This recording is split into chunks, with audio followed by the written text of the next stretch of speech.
Right now, we're looking at a sport started by the ancient Hawaiians.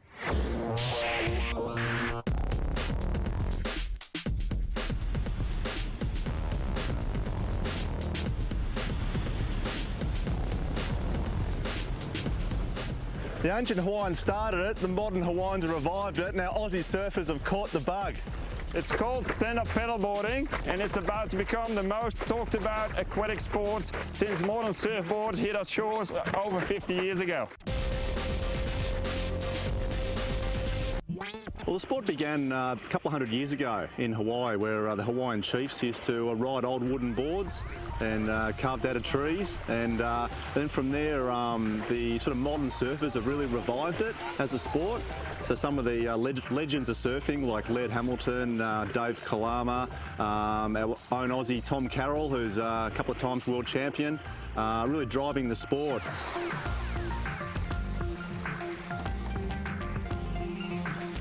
The equipment you need for stand-up paddleboarding, obviously you need a board specifically made for stand-up paddleboarding. So you need boards that range between 9.5 foot and 12 foot. That's the current range. They're a bit thicker than a normal surfboard, which I can show you here. So to give you the buoyancy to stand on the board. They normally have a deck pad on top of the board, or they apply wax to it so you don't slide off. If you use the board in the waves, you will need a leg rope so the board doesn't get away from you. Apart from that, if you want to use the board in the surf, a lot of the boards actually have a thruster or a tri-fin setup. So they have a big fin in the middle and two smaller fins on the side. That makes the board a bit more maneuverable. And you obviously need a pedal. A basic pedal will be just a normal aluminium pedal. Top of the line one is a full carbon pedal, which is very light and nice to use. And a more traditional style will be a wood pedal, like the pedals they use for outrigger pedaling in Hawaii.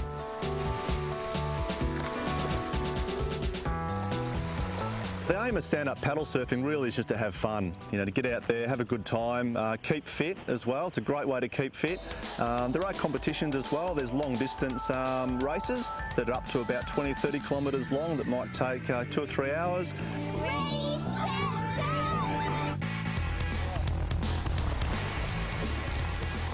And there's also surfing in the waves as well. So basically there was a first competition in Hawaii, the big wave stand-up paddle surfing. And the legends of the sport over there were riding 20-30 foot waves, paddling into these monster waves, and it's just awesome to watch and just fantastic.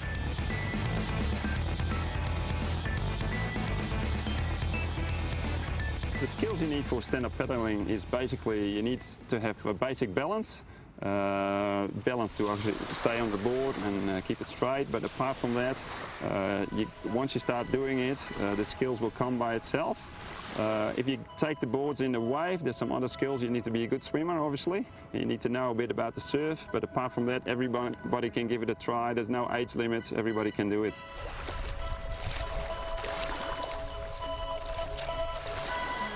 A typical training session for stand-up paddling involves simply just about a 5-minute lesson. It doesn't take long at all to learn.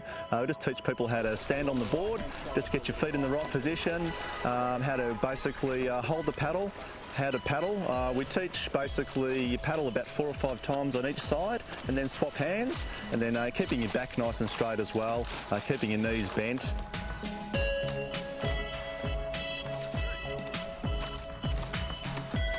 The drive will come by itself. Once you start doing it, you get hooked straight away. We've noticed that. We started doing it in Maui, and we got hooked. I've got 2 boards now. Everybody who tries it gets hooked pretty quickly.